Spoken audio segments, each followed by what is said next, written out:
आप सभी अभ्यर्थियों का स्वागत करता हूं आपका अपने YouTube चैनल टेट की पाठशाला में। दोस्तों, आज मैंने आपके लिए UP TET, C TET, STET exam 2021 के मैथमेटिक्स सब्जेक्ट से बहुत ही महत्वपूर्ण प्रश्न लेके आया हूं। यह प्रश्न आपकी आगामी परीक्षाओं के लिए अत्यंत महत्वपूर्ण है। अतः आपसे निवेदन है कि आप प्रश्नों को ध्यानपूर्वक देखिए तथा अपने डाउट को क्लियर करिए। दोस्तों, अगर आपको मेरा प्रयास अच्छा लगे तो मेरे चैनल को सब्सक्राइब, वीडियो को अधिक से अधिक शेयर एवं लाइक भी करिए। चलिए दोस्तों, शुरू करते हैं आज का आपका पहला प्रश्न। पहला प्रश्न दिया गया है, तार के दो टुकड़े हैं और प्रत्येक की लंबाई 5024 सेंटीमीटर है। तार के एक टुकड़े से एक वर्ग तथा दूसरे से एक वृत्त बनाया जाता है। वर्ग का क्षेत्रफल का वृत्त के क्षेत्रफल से अनुपात है। तो हमको वर्ग का क्षेत्रफल का वृत्त के क्षेत्रफल में अनुपात ज्ञात करना है। तो इस प्रश्न को कैसे सॉल्व करेंगे, चलिए देख लेते हैं। सबसे पहले हम लोग मान लेते हैं माना वर्ग की भुजा ए है। माना वर्ग की भुजा इक्वल टू ए सेंटीमीटर। तो वर्ग का परिमाप क्या हो जाएगा दोस्तों, आपको पता होना चाहिए। वर्ग का परिमाप आपका होता है 4a। 4a बराबर आपका क्या हो जाएगा, जो इसकी पूरी लंबाई दी गई तो कितना हो जाएगा 5024। अब यहाँ से हम लोग क्या निकाल सकते हैं, वर्ग की भुजा निकाल सकते हैं। तो वर्ग की भुजा बराबर वर्ग की भुजा ए बराबर क्या हो जाएगा 5024 और डिवाइड बाई आपका 4 हो जाएगा। इसको आप डिवाइड करेंगे तो कितना आ जाएगा, 4 एकन्नम 4, बचेगा आपका 1, 4 दूना 8, बचेगा आपका 2, 4 पंचे 20, बचेगा आपका 2, 4 छंग 24। ये आपका क्या है कि आपका एक भुजा की लंबाई आ गई। अब दोस्तों, हमसे क्या कहा गया है कि वृत्त बना, एक वर्ग बनाया जाता था, दूसरे से क्या बनाया जाता है, एक वृत्त बनाया जाता है। तो अब हम लोग क्या निकाल लेते हैं, वृत्त की परिधि, क्योंकि वर्ग का परिमाप निकालते हैं और वृत्त की हम लोग परिधि निकालते हैं। तो दूसरे के हम लोग क्या निकालेंगे, वृत्त की परिधि। वृत्त की परिधि बराबर आपका वृत्त की परिधि क्या होता है 2πr, और वही चीज़ आपकी परिधि होगी। कितना है आपकी परिधि 5024, क्योंकि लंबाई ही आपकी परिधि हो जाएगी वृत्त के लिए। तो ये हो जाएगा 5024 के। अब यहाँ से हम लोग किसकी वैल्यू निकाल लेते हैं, आर की वैल्यू निकाल लेते हैं। तो आर बराबर क्या हो जाएगा, मतलब त्रिज्या, वृत्त की त्रिज्या आर इक्वल टू हो जाएगा 5024 और डिवाइड बाई कितना हो जाएगा 2π। अब इसको और डिवाइड कर देंगे तो कितना आ जाएगा, 2 से भाग दे दीजिए, 2 दूना 4, बचेगा 1, 2 पंचे 10, 2 एकन्नम 2 और 2 दूना 4, 25 24 पाई सेंटीमीटर आ गया दोस्तों। अब हम क्या निकाल लेते हैं, जैसे हम लोग वृत्त की वर्ग की भुजा निकाल लिए थे, अब हम लोग क्या निकाल लेते हैं, अब हम सबसे पहले हम लोग वृत्त का क्षेत्रफल निकाल लेते हैं। तो वृत्त का क्षेत्रफल बराबर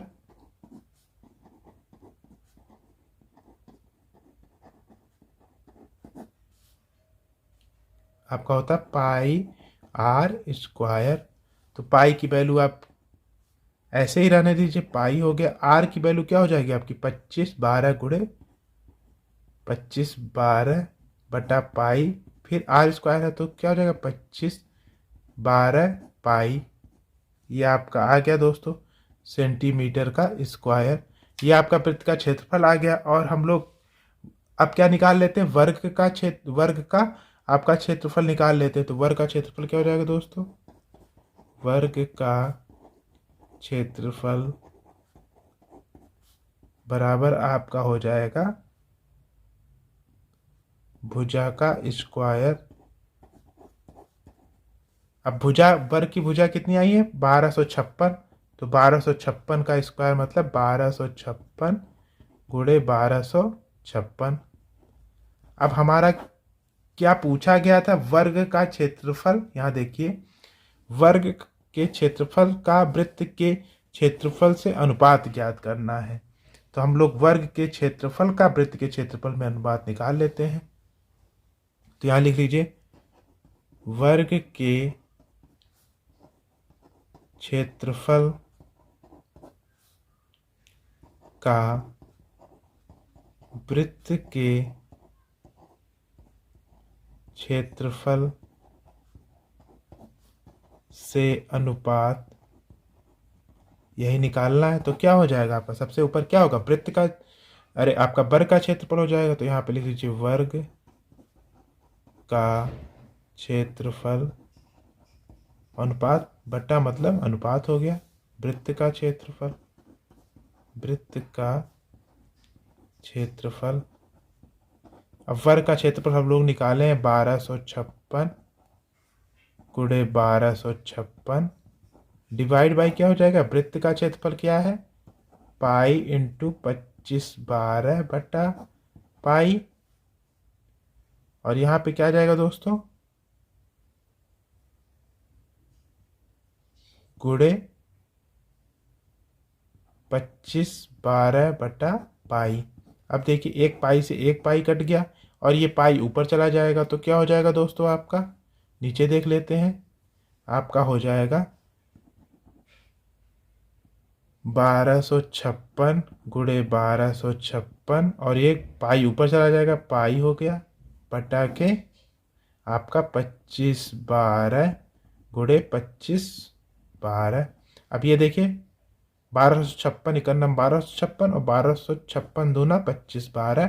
1256 इकन्नम 1256 और 1256 दूना 25/12, मतलब पाई और 2 गुणे 2, मतलब कितना अनुपात आ गया? पाई बटा के 4, यानी कि पाई अनुपाते 4 इसका आंसर आएगा। पाई अनुपाते 4। तो यह इस प्रश्न का आंसर होगा, पाई अनुपाते 4। यह रहा आपका पहला प्रश्न। अब चलते हैं प्रश्न संख्या 2 पे दोस्तों। क्या है दोस्तों? यदि एक समबाहुभुज के प्रत्येक अंतःकोण का माप 108 अंश है तो इसकी भुजाओं की संख्या कितनी होगी? तो समबाहुभुज में आपको पता होना चाहिए कि अंतःकोण और बाह्य कोणों का योग कितना होता है? आपका 180 अंश होता है। तो इसका यूज करके हम लोग यहाँ से क्या निकाल लेते हैं? बाह्य कोण। तो चलिए सबसे पहले हल करते हैं। हल हम लोग जानते हैं, आप इसको याद रखिएगा कि सम बहुभुज में क्या होता है आपका? अंतःकोणों का मान प्लस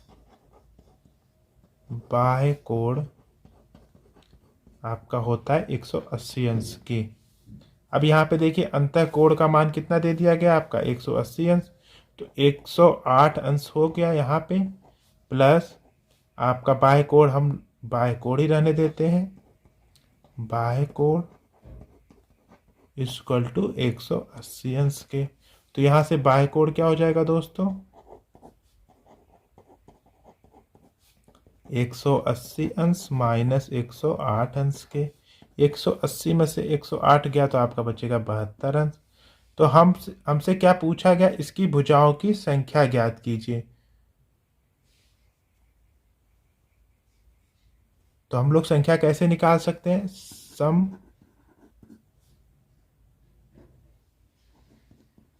बहुभुज का बाह्य कोण इक्वल टू क्या होता है दोस्तों? 360 अंश बटा n। हमें यही n ज्ञात करना है और हमें बाह्य कोण पता चल गया 72 अंश। तो यहाँ लिख लीजिए 72 अंश बराबर 360 अंश बटा n के।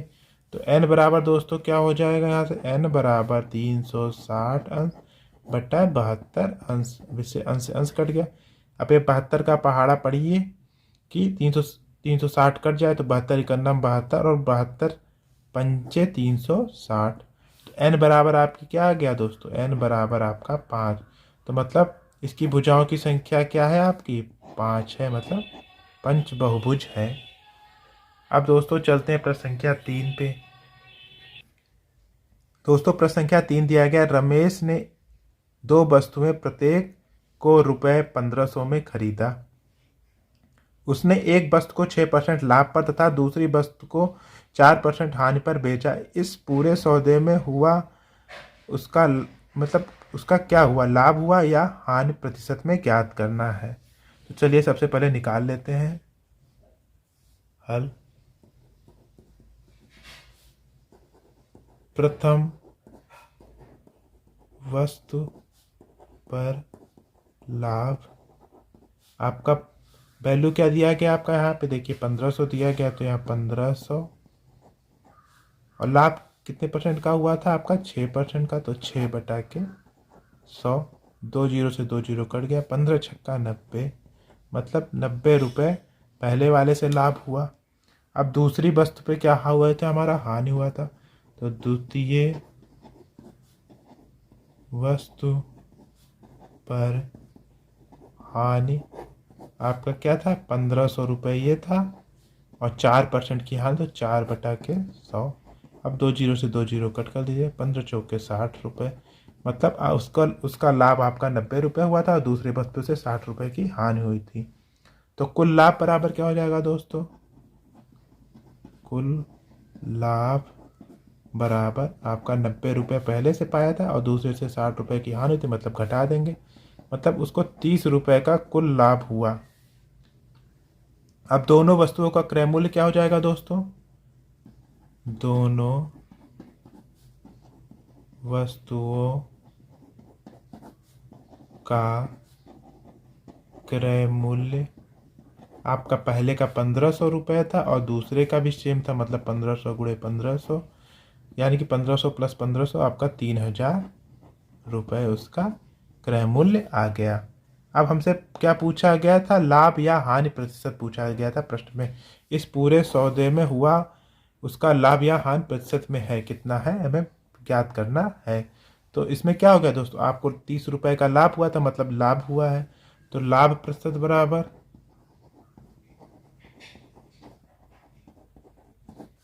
कितने रुपए का लाभ हुआ था दोस्तों, 30 रुपये का, तो 30 गुणे 100 बटा टोटल अमाउंट कितना है आपका 3000, तो 3000 हो गया दोस्तों।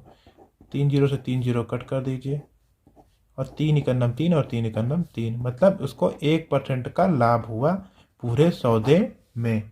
यही हमको ज्ञात करना था। अब चलते हैं प्रश्न संख्या 4 पे।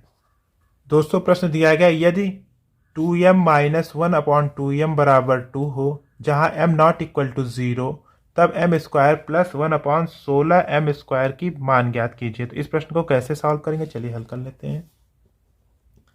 आपका इक्वेशन क्या दिया गया, आपका 2m माइनस 1/2m बराबर आपका 2 दिया गया है। अब हमको क्या लाना है, m स्क्वायर प्लस 1/16m² की वैल्यू ज्ञात करनी। तो इससे हम कैसे पहुंच सकते हैं, सबसे पहले क्या करिए, इस वाले में 2 से ऊपर नीचे गुणा कर लीजिए। तो क्या हो जाएगा दोस्तों, 2m, और इसमें अगर 2 से गुणा करेंगे तो 2 हो जाएगा, और 2 से 2 में गुणा करेंगे 4m हो जाएगा, बराबर 2 के। अब क्या करिए, 2 को कॉमन ले लीजिए इन m वाले टर्म से। तो क्या हो जाएगा दोस्तों आपका 2m माइनस, यहाँ से 2 कॉमन लेंगे तो 1/4m बराबर 2 के।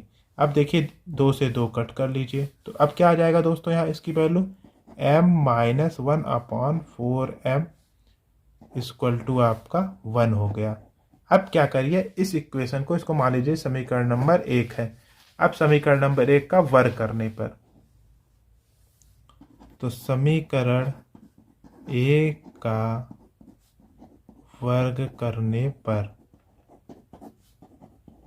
आपका क्या हो जाएगा, m माइनस 1/4m का होल स्क्वायर बराबर 1 का स्क्वायर। अब क्या कर लीजिए, यह है a और यह है b, a माइनस बी का होल स्क्वायर का फार्मूला। तो क्या होता है, a स्क्वायर मतलब आपका m का स्क्वायर, प्लस आपका क्या हो जाएगा b स्क्वायर, b स्क्वायर मतलब क्या हो जाएगा 1/4 का स्क्वायर कितना होता है 16m², फिर क्या हो जाएगा माइनस का आपका हो जाएगा 2 इंटू ए, मतलब यहाँ क्या है m है, और बी कितना है दोस्तों आपका 1/4m है, इक्वल टू 1 का स्क्वायर 1 ही होता है दोस्तों। अब क्या कर लेते हैं हम लोग, अब इसको कट कर लीजिए, देखिए m से m को कट कर लीजिए। और हमसे वैल्यू किसकी पूछी थी दोस्तों, प्रश्न पे आइए, आपका m स्क्वायर प्लस 1/16m² की वैल्यू पूछी थी। तो हमारा कहाँ तक हम लोग आ गया, m स्क्वायर प्लस 1/16m² आ गया। इसको एक साथ रख लीजिए तो क्या हो जाएगा, m स्क्वायर प्लस 1/16m², इसकी वैल्यू हमसे पूछी थी, ये हो गया माइनस। अब ये देखिए 2 1 2 और 2 दूना 4, मतलब क्या हो गया माइनस का 1/2 बराबर 1 हो गया।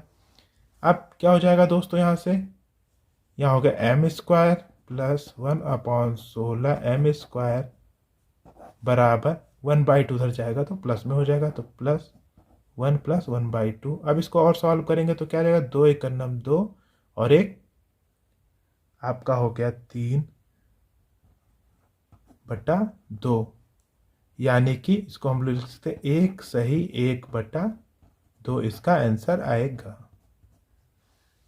अब चलते हैं दोस्तों प्रश्न संख्या 5 पे। दोस्तों प्रश्न संख्या 5 दिया है, यम का मान ज्ञात कीजिए जबकि 2/9 की पावर 3 गुणे 4/81 की पावर -6 बराबर 2/9 की पावर 2m-1, मतलब कि यहाँ पे हमको m की वैल्यू ज्ञात करनी है, कैसे सॉल्व होगा। तो चलिए अब इसको सॉल्व करते हैं। सबसे पहले क्या कर लीजिए दोस्तों, इसको कर लीजिए आप, ये हो गया हल, ये हो गया आपका 2/9 की पावर आपका 3 दिया गया है। और इसको कर लीजिए आप, ये किसका स्क्वायर हो जाएगा आपका, देखिए 2/9 का स्क्वायर होता है, और ये क्या है -6 ऊपर है तो गुणे -6 हो गया, बराबर यहाँ क्या हो गया दोस्तों आपका 2/9 की पावर 2m-1। अब इसको आपस में गुणा कर लेंगे तो क्या हो जाएगा, 6 दूना 12, लेकिन माइनस में होगा, और गुणे ये दोनों के बेस समान है तो क्या हो जाएंगे, गुणे में घातें जुड़ जाती हैं तो क्या हो जाएगा आपका 2/9 ऐसे रख दीजिए, यहाँ पे क्या हो जाएगा 3, और 6 दूना 12, लेकिन माइनस में, यहाँ पे प्लस -12 बराबर क्या हो जाएगा 2/9 की पावर 2m-1। अब देखिए यहाँ माइनस है तो ये क्या हो जाएगा आपका घट जाएगा, तो आपका क्या हो जाएगा दोस्तों, यहाँ से -12 में से +3 गया तो आपका बचेगा 2/9 की पावर -9, क्योंकि माइनस का टर्म बड़ा है, बराबर 2/9 2m-1। अब घातांक की तुलना करने पे, घातांक की तुलना करने पर आपका क्या हो जाएगा, क्योंकि बेस तो बराबर 2/9, यहाँ 2/9 तो क्या हो जाएगा -9 बराबर 2m-1 हो गया। यहाँ से हमसे किसकी वैल्यू ज्ञात करनी है, m की वैल्यू ज्ञात करनी है, तो क्या हो जाएगा दोस्तों, m को ऐसे रख दीजिए 2m, यहाँ से माइनस जाएगा तो प्लस हो जाएगा -9 + 1, ये क्या आ जाएगा -9 + 1, मतलब -9 में से एक घट जाएगा तो -8 बराबर 2m के। तो m बराबर क्या आ जाएगा दोस्तों, m बराबर आ जाएगा 2 1 2 और 2 चौक के 8, m बराबर -4। तो m की वैल्यू हमसे पूछी तो m की वैल्यू क्या आएगी -4 आएगी। इस तरह के प्रश्न आपकी परीक्षाओं में पूछे जाते हैं, केवल आप घातांक की तुलना कर दीजिए आसानी से और बेस को समान कर लीजिए, आपका आंसर आ जाएगा।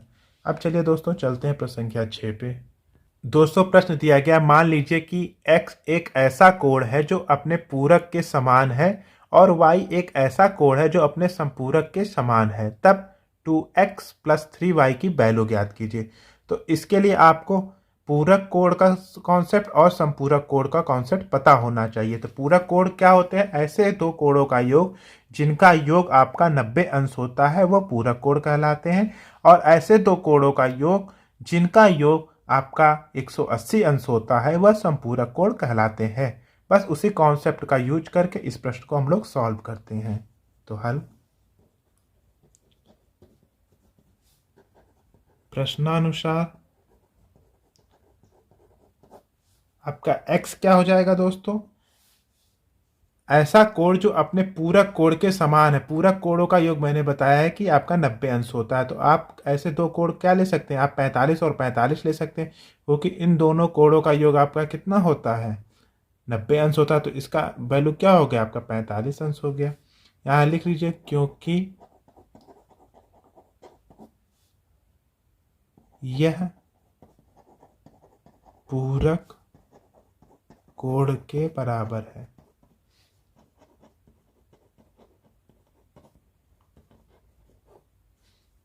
और y क्या हो जाएगा दोस्तों? ऐसा कोण लेना है जो संपूरक कोण के बराबर है। तो हमारा दो कोणों का योग आपका 180 अंश होना चाहिए। तो ऐसे दो कोण क्या हो गए? आप 90 ले लीजिए, एक 90 हो गया तो दूसरा ऑटोमेटिक 90 हो जाएगा। तो यहाँ लिख लीजिए, क्योंकि यह आपका क्या है? संपूरक कोण के बराबर है।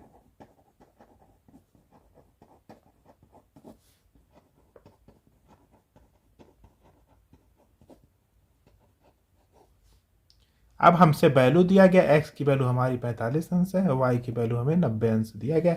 अब इस में रख करके हम वैल्यू निकाल लेते हैं। तो क्या दिया गया है दोस्तों आपका? 2x प्लस 3y की वैल्यू ज्ञात करनी। अब x की जगह हम लोग क्या लिख लेते हैं? 45 अंश, 2 गुणे 45 अंश प्लस 3 गुणे 90 डिग्री। 45 दूना 90 हो गया आपका 90 डिग्री, प्लस 9 त्रिक 27 अंश 270 डिग्री। अब क्या हो जाएगा? 270 अंश प्लस 90 अंश कितना हो गया आपका? 360 अंश। मतलब इसकी वैल्यू कितनी आ गई आपकी? 360 अंश आ गया। बस इसमें आपको कॉन्सेप्ट पता होना चाहिए कि पूरक कोण क्या होते हैं। तो पूरक कोण ऐसे दो कोण जिनका योग आपका 90 अंश होता है, पूरक कोण कहलाते हैं। ऐसे दो कोणों का योग जिनका योग आपका 180 अंश होता है, समपूरक कोण कहलाते हैं। बस इसी कॉन्सेप्ट का यूज करके प्रश्न संख्या 6 हम लोग करते हैं। अब चलते हैं प्रश्न संख्या 7 पे। अब दोस्तों दिया गया x की पावर 4 प्लस 4 का गुणनखंड कीजिए। तो ये जान रहे हैं कि ये आपका कैसा गुणनखंड करना है? हम लोग को पूर्ण वर्ग बना करके गुणनखंड करना है। तो इसको कैसे कर सकते हैं? चलिए करते हैं हल। आपका क्या दिया है? x की पावर 4 प्लस 4। आप क्या करिए, देखिए यहाँ पे x की पावर 4 दिया है और आपका 4 दिया गया है। मतलब इसमें मिसिंग टर्म क्या है? x की पावर 2 मिसिंग है। तो इसके लिए हम लोग क्या करते हैं? 4 का गुणा इसमें करेंगे तो कितना आ गया? 4 आ गया। और उसका आधा, मतलब 4 का आधा क्या हो गया आपका? 2 हो गया। 2 और x का स्क्वायर से के होल स्क्वायर से आपको ऐड करना है और घटाव करना है इस प्रश्न में। तो सबसे पहले हम लोग क्या कर देते हैं? आपका दिया गया x की पावर 4 प्लस 4 और हमने बताया इसका आधा। पहले 4 गुणा, यहाँ पे क्या दिया गया? सिंगल टर्म 1 दिया गया। 4 एकम 4, 4 हो गया। अब 4 का आधा कितना होता है आपका? 2 होता है। तो 2 और x जो इसका टर्म है, सिंगल टर्म, x के स्क्वायर को जोड़ना है और इसी के को हम लोग को घटाना होता है पूर्णवर्ग बनाने में। अब दोस्तों इसी का यूज करके हम लोग पूर्णवर्ग बनाते हैं। अब इसको कैसे लिख सकते हैं दोस्तों? इसको हम लोग लिख सकते हैं x की पावर 2 की पावर 2। और इसको क्या लिख सकते हैं? ये किसका स्क्वायर होता है? 2 का स्क्वायर होता है। और इसको क्या कर सकते हैं हम लोग? इसको हम लोग लिख सकते हैं ऐसे ही 2x का स्क्वायर और माइनस 2x का स्क्वायर। दोस्तों अब देखिए ये किसका स्क्वायर बन जाएगा? ये a हो गया, ये b हो गया। a square plus b square plus 2ab। तो किसका स्क्वायर होगा? x स्क्वायर प्लस 2 का होल स्क्वायर। और यहाँ क्या बचा है आपका? माइनस 2x का होल स्क्वायर। अब यहाँ पे किसका फार्मूला होगा? a, इसको मान लीजिए पूरे टर्म को a और इसको मान लीजिए b। तो a square minus B square, तो इसका क्या होता है? एक ब्रैकेट में a प्लस बी, मतलब x square plus 2 plus 2x और दूसरे ब्रैकेट में हो जाएगा x square plus 2 minus 2x। तो इसका गुणनखंड क्या हो गया आपका? यही आपका गुणनखंड हो गया। अब आपको इस तरह के प्रश्नों को सॉल्व करने के लिए सबसे पहले पूर्णवर्ग बनाना पड़ता है। और पूर्णवर्ग बनाने के लिए हमने बताया आपको कि सबसे पहले आपका जो न्यूमेरिक वैल्यू है उसका और जो आपकी पावर की वैल्यू है उसके न्यूमेरिक वैल्यू में गुणा करना है, तो यहाँ पे 4 दिया है, यहाँ पे आपका 1 दिया है, तो 4 एकम 4। और अब 4 आ गया, अब उसके आधा, मतलब 4 का आधा क्या होता है, 2 होता है। और जो टर्म x का है उसका सिंगल आपको उसके वर्ग से आपको जोड़ना है और उसका वर्ग आपको घटाना है। इससे आपका पूर्ण वर्ग बन जाएगा। तो आपका पूर्ण वर्ग बना के इसी आपका गुणनखंड आ गया। अब चलते हैं प्रसंख्या 8 पे। दोस्तों प्रसंख्या 8 दिया गया, यम का मान क्या होगा यदि क्यूब रूट आपका 500 गुणे क्यूब रूट माइनस 3456 बराबर 40 इंटू यम है। तो हमें किसका मान ज्ञात करना है, आपका एम का मान ज्ञात करना है। तो सबसे पहले हम लोग क्या कर लेंगे, हल दोनों पक्षों का घन करने पर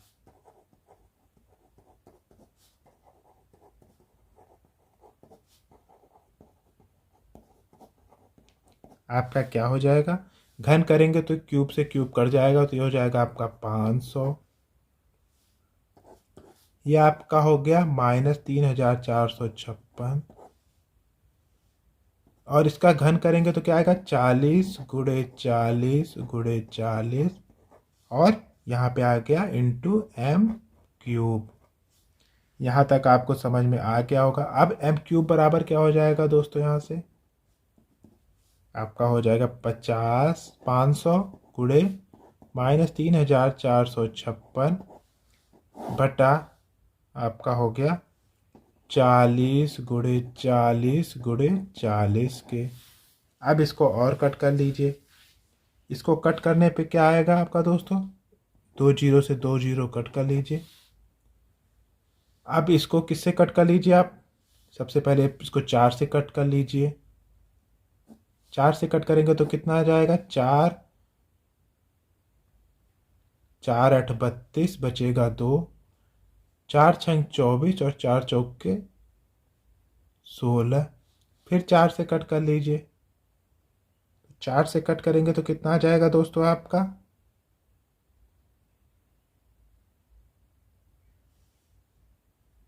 4 दूना 8 बच कट गया, और 4 इकन्नम 4 और 4 छंग 24। तो इसकी वैल्यू कितनी आ गई,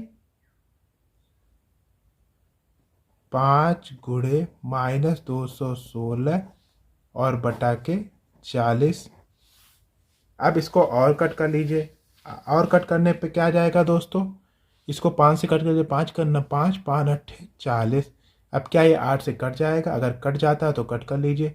8 इकन्नम 8, 8 दूना 16, बचेगा कितना आपका 5, 8 सत्ते 56। ये कितना आ गया, -27 आ गया। एम क्यूब की वैल्यू आपकी आ गई -27। तो इसको हम लोग कैसे लिख सकते हैं दोस्तों, एम क्यूब बराबर -3 की पावर 3। तो एम बराबर दोस्तों क्या आ गया यहाँ से, -3। तो एम की वैल्यू हमारी -3 आएगी। अब दोस्तों चलते हैं प्रश्न संख्या 9 पे। दोस्तों प्रश्न संख्या 9 दिया गया, एक थैले में 5 लाल कंचे, 4 हरे कंचे और 3 नीले कंचे हैं। थैले में से एक कंचा बाहर निकाला जाता है, यह कंचा हरे रंग का नहीं है, इसकी क्या प्रायिकता होगी। तो सबसे पहले हम लोग क्या निकाले थे, कुल कंचों की संख्या। तो हर कुल कंचों की संख्या आपका 5 लाल दिया गया है, प्लस हरे 4 दिया गया और 3 आपका नीला दिया गया। 5 4 9 3 12, मतलब आपके टोटल कितने हो गए, आपके 12 हो गए। और हरे रंग के कंचों की संख्या कितनी दी गई है, हरे रंग के कंचों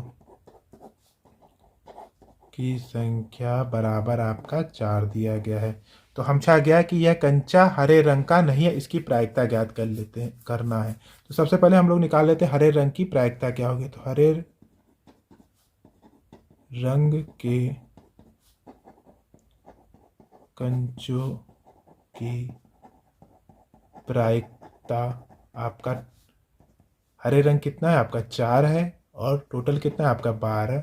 तो 4 एक नम 4 और 4 तियाँ 12, मतलब आपका कितना आ गया 1/3। ऐसी प्रायिकता हो गई जो आपके हरे रंग के कंचों की है। तो यहाँ पे लिख लीजिए हरे रंग के कंचों की ना होने की प्रायिकता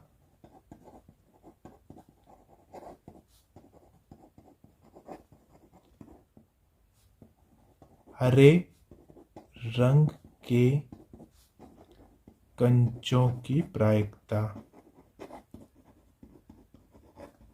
मतलब कि अगर किसी चीज़ के होने की प्रायिकता हमको पता चल गई और हमसे उसके ना होने की प्रायिकता पूछे तो एक में से हमें उसको घटा देना है जो हुई प्रायिकता है। तो 1 माइनस और हरे रंग के कंचों की प्रायिकता क्या दी गई 1/3 आ गई। अब 3 का नम 3 और में से 1 गया तो कितना बचा आपका 2/3। तो यही आपका आंसर हो गया दोस्तों।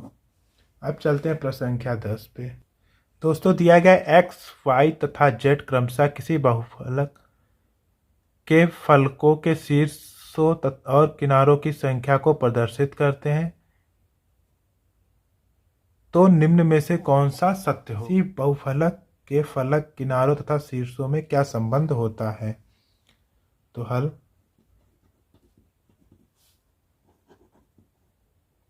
बहुफलक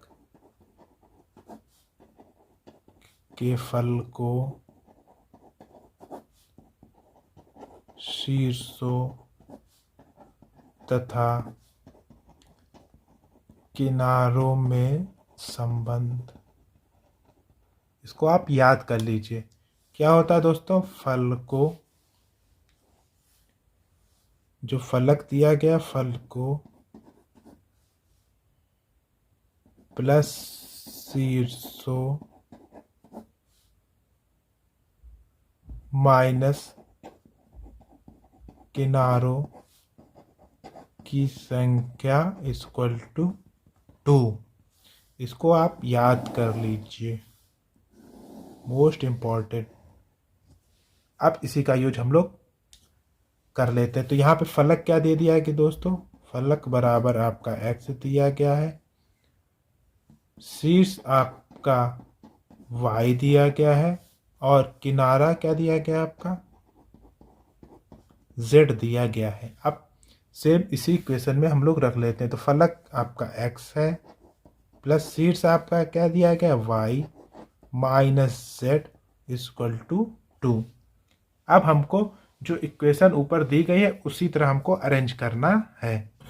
क्या करिए, x माइनस और 2 इधर ले आइए और इधर y माइनस जेड को उधर ट्रांसफर करिए। तो उधर जा क्या हो जाएगा minus Y minus Z minus 2 बराबर माइनस अंदर करो माइनस वाई प्लस जेड। तो इसको कैसे लिख सकते हैं हम लोग, x माइनस 2, जेड को पॉजिटिव है तो जेड को पहले से जेड माइनस वाई। तो ये आपका एक इक्वेशन बन गया। अब क्या है, यह इक्वेशन किस ऑप्शन से मैच कर रहा है आपका, x माइनस 2 बराबर जेड माइनस वाई, आपका ऑप्शन संख्या 1। तो देखिए ऑप्शन संख्या इस प्रश्न का सही आंसर होगा। दोस्तों यह रहे आज के आपके इंपॉर्टेंट प्रश्न। मिलते हैं अगले इंपॉर्टेंट वीडियो के साथ, तब तक के लिए नमस्कार।